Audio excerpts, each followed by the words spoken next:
Hello दोस्तों, कैसे हैं आप लोग। और मैं डॉक्टर राज। आज दोस्तों आपसे बात करने वाले हैं भारत के भूगोल के पार्ट 2 यानी भारत का भौगोलिक परिचय। हम बात कर रहे थे भारत के भौगोलिक परिचय के स्थलीय भाग के बारे में हमने बात करी थी। आज हम जलीय भाग यानी हिंद महासागर, Siachen glacier, run of Kutch, इस क्षेत्र यानी जो जलीय क्षेत्र है उसके बारे में बात करने वाले हैं। दोस्तों बात आती है कि हमने पढ़ा था कि इसके स्थलीय भाग में कौन कौन से देश, कौन सा क्षेत्र आता है, लेकिन जलीय भाग के आधार पर हम पढ़ेंगे हिंद महासागर, क्योंकि भारत हिंद महासागर मेन ऐसा महासागर जिसका नाम किसी देश के नाम पर पड़ा है वो है हिंद महासागर, भारत के नाम पर, है ना। अब बात आती है कि हिंद महासागर का असली नाम क्या है। दोस्तों हिंद महासागर का प्राचीन नाम जो फॉरेन में रत्नाकर क्यों कहा गया। दोस्तों आज हम बात करेंगे, फिर बता देते आपको हिंद महासागर। देखिए इस वीडियो को आप लास्ट तक सुनते जाइए, वो चीज़ बताऊंगा आपको, तबीयत ग्लैड हो जाएगी, आपके समझ में आएगा कि भारत को चतुष्कोणी क्यों कहा गया, है ना। और भारत की भौगोलिक जो सिस्टम है वो कहाँ से कहाँ तक है, हम लोग कैसे बात करते हैं। हमने समुद्र तल बताया था 12 नॉटिकल, 24 नॉटिकल, 200 नॉटिकल तक के एरिया बताए थे। उसके बारे में आप समझ में आ जाएगी आप कि भारत क्यों क्यों विवाद है, सियाचिन का विवाद क्यों है ना, सरक्री के विवाद क्यों है। सो देखिए हिंद महासागर में आपको बात करने वाला था कि रत्नाकर क्यों कहते हैं, रत्न, क्योंकि भारतीय जो हिंद महासागर है उसके अंदर खनिजों का अथाह भंडार है, खनिजों का अथाह भंडार है, जैव अजैव तत्वों से लेकर के सब कुछ हिंद महासागर में पाया जाता है। ठीक है, देखिए बात आती है कि हिंद महासागर का प्राचीन नाम क्या है, रत्नाकर है। क्या है, रत्नाकर। अब बात है कि हिंद महासागर कहाँ स्थित है। देखिए दोस्तों हिंद महासागर तुम नोट करते जाइए क्योंकि यहाँ लिखने की थोड़ी सी प्रॉब्लम है। हिंद महासागर 3 महाद्वीपों के मध्य में पाया जाता है, Africa, Asia and Australia. Clear, 3 महादेशों के या महाद्वीपों के मध्य में पाया जाता है, अफ्रीका, एशिया और ऑस्ट्रेलिया। देखो मैं बताता हूँ कैसे। देखिए अफ्रीका महाद्वीप हो गए, ये हिंद महासागर है, आप देख पा रहे हो मेरी बात को, हिंद महासागर, ये हिंद महासागर है और मैं लिख देता हूँ हिंद महासागर।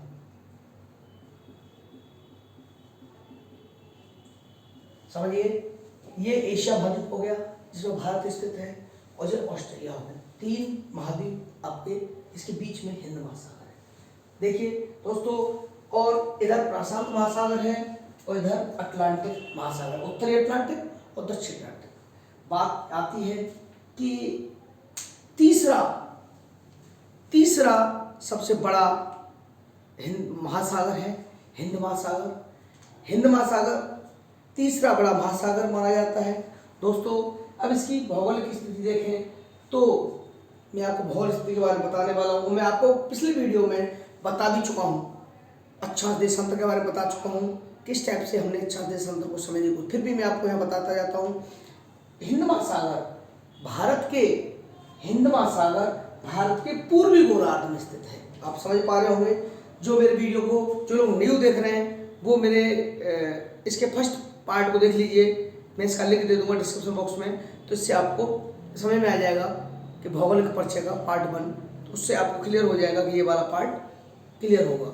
इसमें जो न्यू लोग हैं वो, और जो पढ़ रखा है, क्लास मेरी कर चुके हैं, वो समझ रहे होंगे। देखिए हिंद महासागर, भारत के जो हिंद महासागर है वो अक्षांश दृष्टि से या देशांतरी दृष्टि से पूर्वी गोलार्ध में है, और देशांतरी दृष्टि से पूर्वी गोलार्ध कैसे मैं आपको बता चुका हूँ, आप समझने की कोशिश कर लीजिए थोड़ी सी। देखिए मैं आपको ये बताया था, अगर हमने ग्रीव्स लाइन डाली थी 0 डिग्री, ये इधर पार्ट पूर्वी देशांतर हो गया और ये पश्चिमी हो गया। क्लियर, ये हमने बात करी थी, तो यही आप समझ लीजिए कि ये समझ पा रहे हैं आप, देशांतर रेखा में डाली थी।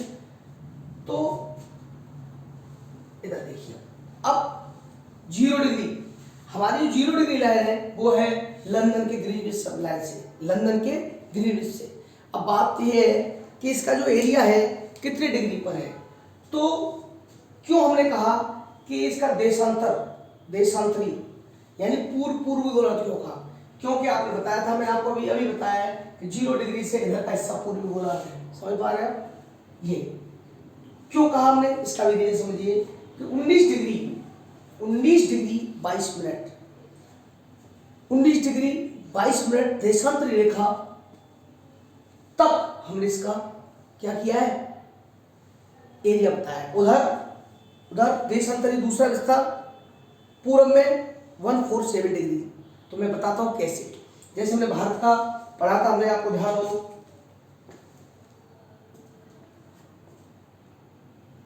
68 7 57 25 बताया था।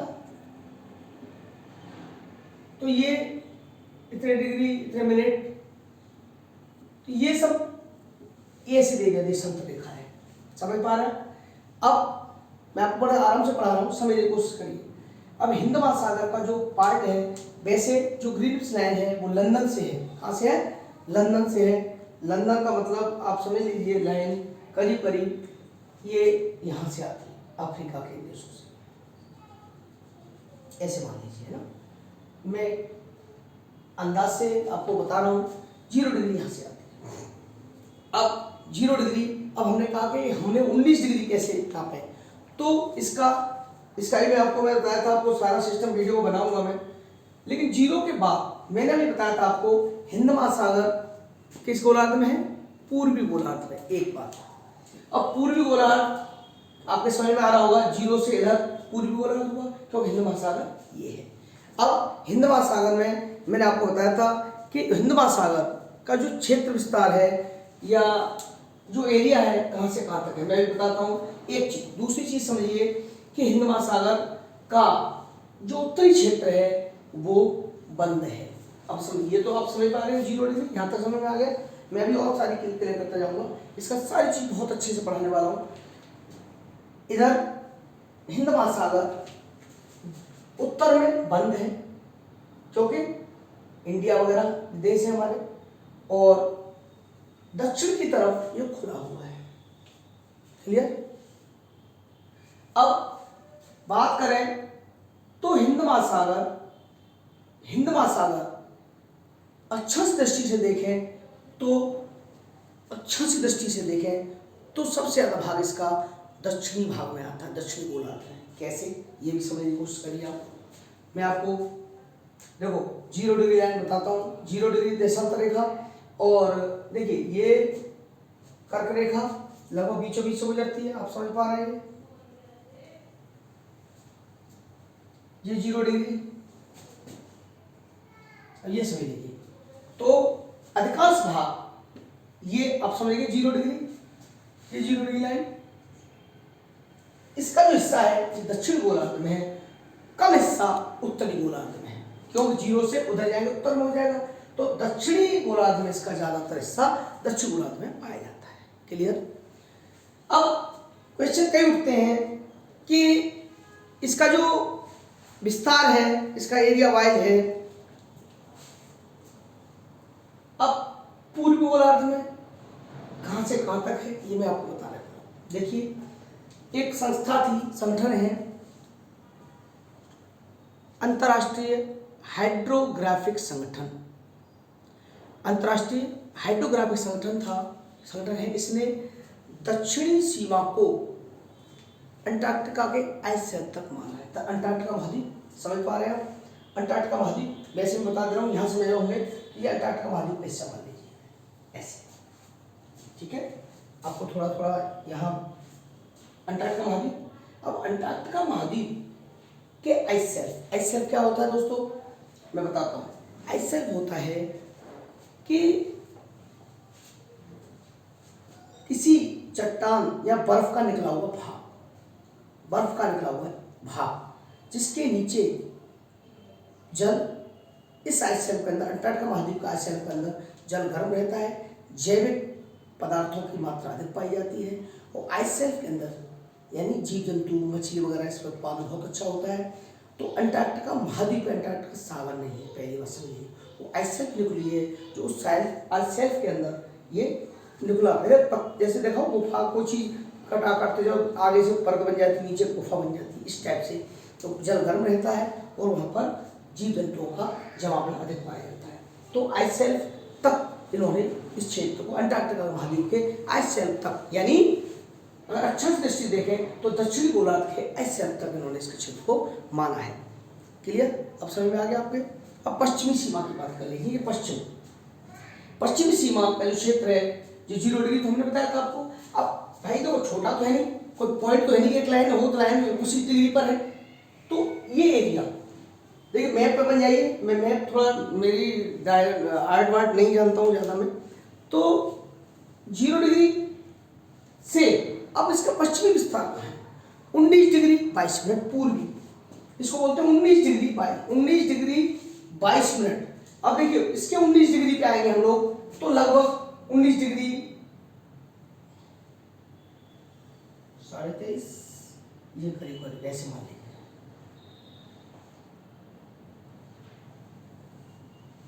19 डिग्री 22 मिनट ये इसका पश्चिमी विस्तार है। ठीक है, वैसे हिंद महासागर का, लेकिन यहां से देखेंगे तो पूर्वी हो गया, हिंद महासागर पश्चिम भाग हो गया। अब ये जो लाइन है, ये लाइन जो है केप टाउन से होकर गुजरने वाली, केप टाउन से होकर गुजरने वाली देशांतर रेखा है। केप टाउन से लेकर होकर गुजरने वाली, अब ये जगह देख लेना, केप टाउन से होकर गुजरने वाली देशांतरी रेखा है 19 डिग्री 22 मिनट पर। इसका सीमा बताया गया है, बॉर्डर। समझ पा रहे हैं? हिंद महासागर के बॉर्डर की बात कर रहे हैं हम लोग, हिंद महासागर की बात कर रहे हैं 19 डिग्री 22 मिनट। ठीक है, ये क्लियर हो गया। अब बात आती है कि ये हो गया इसका हिंद महासागर का पश्चिमी, ठीक है, पूर्वी गोलार्ध में। अगला है 147 पूर्वी, कहां तक है? तस्मानिया के। अभी दोस्तों ये तस्मानिया कहाँ आ गया? तस्मानिया क्षेत्र कहाँ आ गया? देखिए तस्मानिया, तस्मान सी, ये तस्मानिया यहाँ आएगा, करीब करीब प्रशांत महासागर का ये एरिया। प्रशांत महासागर ये आ जाएगा, ये तस्मानिया क्षेत्र से लेकर के ये 147 दोस्तों 147 डिग्री, 147 डिग्री ये है तस्मानिया के, है ना, पश्चिम पूर्व, पूर्वी, दक्षिण पूर्व से लेकर के गुजरने वाली जो रेखा है 147 पर पूर्व देशांतर रेखा को हिंद महासागर को प्रशांत महासागर से अलग करती है। हिंद महासागर को प्रशांत महासागर, वैसे अगर इसको गोल कर देंगे तो ये हो जाएगा, उधर प्रशांत महासागर आएगा। तो अब ये समझ पा रहे हैं आप, ये हो गया यहाँ और ये प्रशांत महासागर। क्लियर? तो ये जो क्षेत्र है इसका, ये आपके समझ में आ गया होगा। ये देशांतरी विस्तार है, आप नोट कर लीजिए 19 डिग्री 22 मिनट 147 डिग्री पूर्व देशांतर। देखिए हिंद महासागर का टोटल जो क्षेत्रफल है दोस्तों 78 मिलियन वर्ग किलोमीटर है, 78 मिलियन वर्ग किलोमीटर। कितना है? 78 मिलियन वर्ग किलोमीटर ये हिंद महासागर का क्षेत्र है। ये तो हमने ज्योग्राफिकल एरिया पढ़ा। देखिए हिंद महासागर में और चीज समझिए कि इसका जो प्लेट है, प्लेट कहाँ से कहाँ तक है देखिए, और इसका एक विस्तार और देखिए। ऑस्ट्रेलिया देख रहे हैं महाद्वीप, ऑस्ट्रेलिया के दक्षिण पश्चिम सीमांत, ऑस्ट्रेलिया का दक्षिण पश्चिम सीमांत से बात देख पा रहा, दक्षिण और पश्चिम सीमांत ये बात क्षेत्र, ठीक है। इस लीबिया अंतरीप को मिलाने वाली, लीबिया अंतरीप है उसको मिलाने वाली रेखा के उत्तर में हिंद महासागर का क्षेत्र मात्र 55 मिलियन वर्ग किलोमीटर है, जो खाड़ी सागर कहलाता है। यहाँ जो खाड़ी सागर के नाम से कहलाता है, ये यहाँ तक क्षेत्र को लीबिया अंतरीप बोलते हैं, और यहाँ से वाले क्षेत्र को 55 वर्ग किलोमीटर, मिलियन वर्ग किलोमीटर क्षेत्र खाड़ी सागर के नाम से जाना जाता है। प्लेट टेक्टोनिक थ्योरी की बात करें तो हिंद महासागर, भारत और भारत ऑस्ट्रेलियाई, भारत और ऑस्ट्रेलियाई, भारत और भारत ऑस्ट्रेलियाई प्लेट, जमीन के अंदर प्लेट्स हैं। मैं आगे पर ज्योग्राफी में पढ़ाऊंगा आपको प्लेट्स। हम मानते हैं कि हर महाद्वीप के अपने प्लेट्स पर स्थित है, तो भारत और भारत ऑस्ट्रेलियाई प्लेट पर मोस्टली भाग स्थित है हिंद महासागर का। कभी क्वेश्चन आता है तो हिंद महासागर सबसे अधिक क्षेत्र भारत और भारत ऑस्ट्रेलिया प्लेट पर अवस्थित है, और शेष भाग अफ्रीका और अंटार्कटिका प्लेट पर स्थित है। शेष भाग क्यों, ये क्यों हुआ मैं बताता हूं उसको आप, कि ये प्लेट थ्योरी है जो दूर होता जा रहा है। मेडागास्कर, कर्नाटक का मेडागास्कर से दूर होना कैसे बताऊं, उसका रीजन ये है कि हमारा जो उत्तरी क्षेत्र है 2 से 5 सेंटीमीटर नॉर्थ की तरफ चल रहा है, तो ये क्षेत्र बढ़ रहा है और हिंद महासागर का क्षेत्र हो रहा है। इसीलिए तो ये वाला क्षेत्र अफ्रीका महाद्वीप प्लेट का भारत का एक पास हुआ करता था, ये दूर होता जा रहा है। हर वर्ष मानते हैं विद्वान मानते हैं 2 से 5 सेंटीमीटर हर वर्ष उत्तरी की तरफ बढ़ रहा है, इसीलिए हिंद महासागर क्षेत्र बढ़ रहा है। और ये मेडागास्कर है भारत के धारवाड़ कर्नाटक से क्या हो रहा है, अलग हुआ है। ठीक है, क्लियर आ गया समझ में। तो और समझिए इसकी और खास बात, जो हिंद महासागर जो है, हिंद महासागर का उत्तरी भाग बहुत महत्वपूर्ण है। क्यों महत्वपूर्ण है? हिंद महासागर का उत्तरी भाग इसलिए महत्वपूर्ण है दोस्तों, यहाँ पर क्या पाया जाता है, लाल सागर, यहाँ लाल सागर पाया जाता है, फारस की खाड़ी पाई जाती है, लाल सागर, फारस की खाड़ी, नोट कर लीजिए, मलक्का जल संधि, और तिमोर, इधर का राफुर सागर, उत्तरी में तिमोर और राफुर सागर, नोट कर लीजिए, ये सब इंपॉर्टेंट है। दूसरी बात यह है जो नोट कर लीजिए, आगे बढ़ते हैं। हिंद महासागर का जो जल है दोस्तों वो गर्म है और स्थिर है, जल गर्म है और स्थिर है। कैसे स्थिर और गर्म है? यहाँ पर गर्मी भी क्षेत्र में बहुत अधिक पड़ती है, 0 डिग्री टेम्परेचर, समझ पा रहे हैं, 0, 23.5 से 23.5, गर्मी अधिक वर्षण, तो यहाँ पर क्या है, स्थिर है, जल गर्म भी रहता है गर्मी की वजह से, और क्या है, जल स्थिर भी रहता है, जो बाष्पीकरण अधिक होता रहता है, वर्षा भी होती है तो बाष्पीकरण भी होता है। और यहाँ पर विनाशकारी जो धाराएं बहती हैं वो उनका अभाव है, विनाशकारी धाराएं कम बहती हैं। यहाँ पर एक खास बात मैं आपको बता दूँ, एक सोमाली धारा है, सोमाली की धारा, यहाँ पर सोमाली धारा जो पवन द्वारा प्रवाहित होती है, पवनें चलती हैं, उसकी खास बात यह है कि यहाँ पर 6 माह गर्मी का समय होता है, तब हवाएं दक्षिण से, जब गर्मी पड़ती है हवाएं दक्षिण से उत्तर की तरफ चलती हैं, हवाएं दक्षिण से उत्तर की तरफ चलती हैं। और जब समझ पा रहे मेरी बात को, समझिए अच्छी तरह से, जब गर्मी पड़ती है हवाएं दक्षिण से उत्तर की तरफ बहती हैं, जब ठंड पड़ती है 6 माह तो हवाएं उत्तर से दक्षिण की तरफ बहती हैं। क्यों? कि ठंड के समय ध्रुवों से चलने वाली ठंडी हवाएं उत्तर से दक्षिण की तरफ प्रवाहित होती हैं। ठीक है, अब बात आती है तो 40 डिग्री के जो अक्षांश 40 डिग्री अक्षांश के सहारे, 40 डिग्री यानी 23.5, 0, 23.5 अक्षांश, 23.5 40 डिग्री दक्षिणी।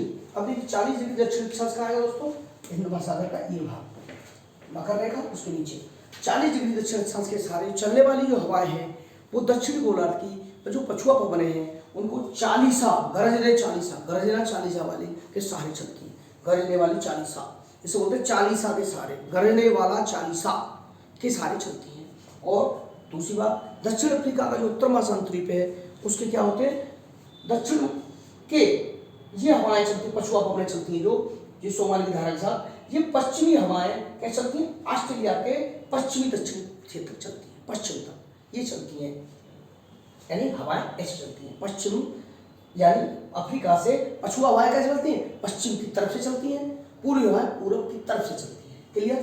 तो ये हवाएं ऐसे चलती हैं। थोड़ा कॉन्सेप्ट पार्ट है दोस्तों, समझ में आता जाएगा, समझ गए। अब बात आती है कि ये हिंद महासागर का पार्ट आपको मैंने बताया था, हिंद महासागर 19 डिग्री 22 मिनट और 147 उत्तरी को पूर्वी गोलार्ध में अवस्थित है। लेकिन वैसे अगर बात करें तो हिंद महासागर का पश्चिम भाग 19 डिग्री 22 मिनट पे इस साइड में, और उसमें बात करें तो 147 डिग्री पर है। ठीक है, तो आप समझ में आइए। अब बात आती है हिंद महासागर के बाद बात करते हैं हम लोग कि अगला पड़ाव है हमारा लद्दाख सियाचिन ग्लेशियर। देखिए आप सब जानते हैं, देखो पानी पड़ रहा है तो बर्फ भी पड़ेंगे, काराकोरम दर्रा, काराकोरम श्रेणी आपने पढ़ी होगी। जो काराकोरम श्रेणी है वो हिमालय की सबसे पुरानी श्रेणी है। आप मेरी बात को समझने की कोशिश करिए दोस्तों। देखिए काराकोरम श्रेणी, अब जम्मू कश्मीर एंड लद्दाख, आप समझ पा रहे हैं बात। जम्मू कश्मीर, इसको बहुत थोड़ा अच्छी तरह समझ लीजिए। जम्मू कश्मीर और लद्दाख का क्षेत्र है, पहले तो बात यह है कि जम्मू कश्मीर का जिला हुआ करता था लद्दाख, समझ रहे हैं मेरी बात। जम्मू कश्मीर का जिला हुआ करता था लद्दाख, लेकिन आप सब जानते हैं 31 अक्टूबर 2019 को हुआ क्या, जम्मू कश्मीर को तोड़ दिया गया दोस्तों। और तोड़ने के बाद इसके दो भाग कर दिए गए, दो यूनियन टेरिटरी बना दी गई, जम्मू एंड लद्दाख, जम्मू कश्मीर एंड लद्दाख। तो देखिए लद्दाख जो क्षेत्र है अब पूरी तरह से लद्दाख में अवस्थित है। अब देखिए काराकोरम श्रेणी है, जी काराकोरम श्रेणी में जम्मू कश्मीर का लद्दाख क्षेत्र अवस्थित है। यहाँ पर सियाचिन ग्लेशियर है दोस्तों। अब सियाचिन ग्लेशियर ये क्षेत्र है, जो कितना बड़ा क्षेत्र है, ये सियाचिन ग्लेशियर कितना बड़ा है, देखिए 72 किलोमीटर, 72 किलोमीटर, नोट करते जाइए, 72 किलोमीटर है। अब 72 किलोमीटर पार्ट में इसकी जो चौड़ाई है, लंबाई है, सॉरी लंबाई हुई ना, लंबाई ज़्यादा, हाँ 2 से 8 किलोमीटर चौड़ाई। इसकी चौड़ाई जो है सियाचिन ग्लेशियर की 2 से 8 किलोमीटर है। और सियाचिन ग्लेशियर की खास बात तो बताऊँ, इसके मध्य में साल्टोरो श्रेणी पाई जाती है दोस्तों। साल्टोरो एक गैप भी है, दर्रा, साल्टोरो गैप भी है। साल्टोरो से आगे पढ़ेंगे हम लोग साल्टोरो। और समझिए इसकी बात, खास बात समझ लीजिए, ये जो सियाचिन ग्लेशियर है इसका 2/3 भाग in the custody of India, Bharat के अंदर में है, और इसका 1/3 भाग पीओके के अंडर चला जाता है, जिसमें कि K2 जो कंचनजंगा जिसे बोलते हैं K2 चोटी नहीं चली जाती पीओके के अंदर। और ये पाकिस्तान का आपको मालूम है विवाद, ये अपना अधिकतर क्षेत्र है पाकिस्तान का, एक लगभग मैं बता रहा हूँ आपको, ये चीन के अंदर चला जाता है। कैसे चला गया कि काराकोरम श्रेणी 1962 की लड़ाई में ये क्षेत्र चीन ने कब्जा कर लिया हमारा, कुछ क्षेत्र पाकिस्तान ने भारत को दे दिया। तो इस हिसाब से हमारा 2/3 क्षेत्र हमारे पास ग्लेशियर का रह जाता है। और सुनो, सियाचिन ग्लेशियर सामरिक दृष्टि से बहुत ही खतरनाक क्षेत्र है। क्यों कि ऊंचाई पर युद्ध कैसे लड़ा जाता है जानते हैं आप। ऊपर खड़े हो जाइए, आप 500 लोगों पर भारी हो जाएंगे, आपके पास पत्थर हथियार हो तो सियाचिन ग्लेशियर 5700 मीटर की ऊंचाई पर इसका क्षेत्र है।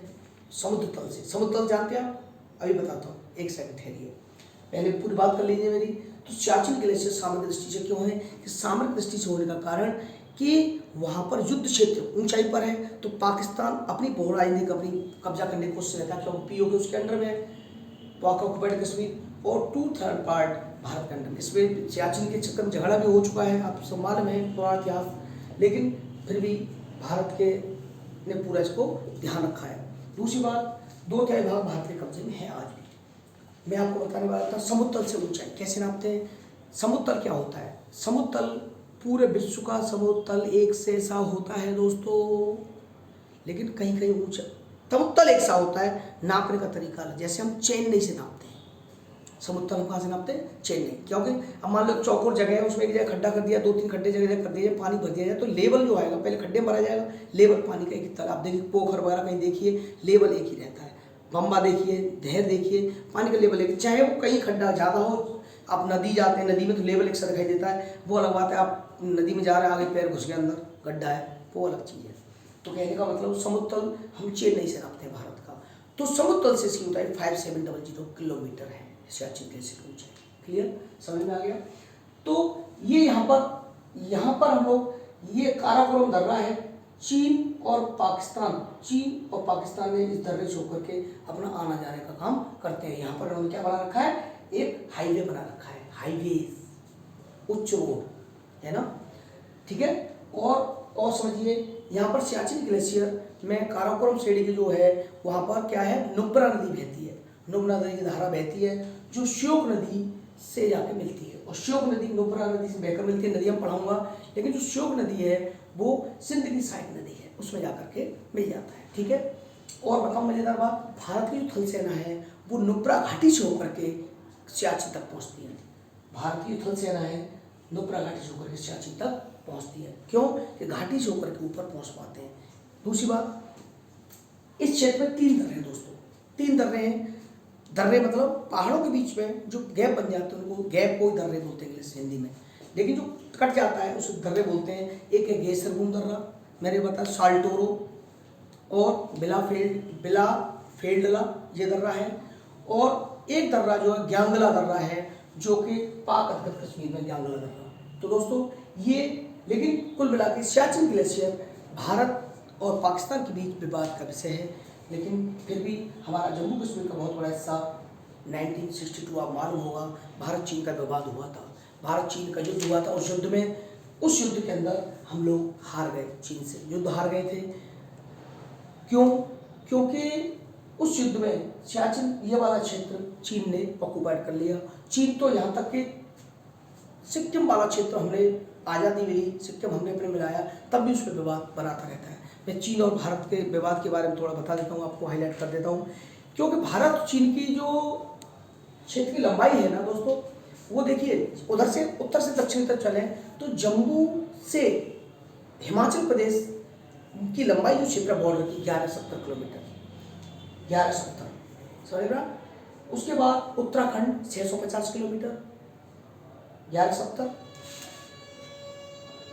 उत्तराखंड 650। उत्तराखंड के बाद हम इधर आए भूटान पे 500, ठीक है, सिक्किम 225, और अरुणाचल प्रदेश का क्षेत्र देखें तो 1140। ये क्षेत्र, ये सब बॉर्डर का बात है ना।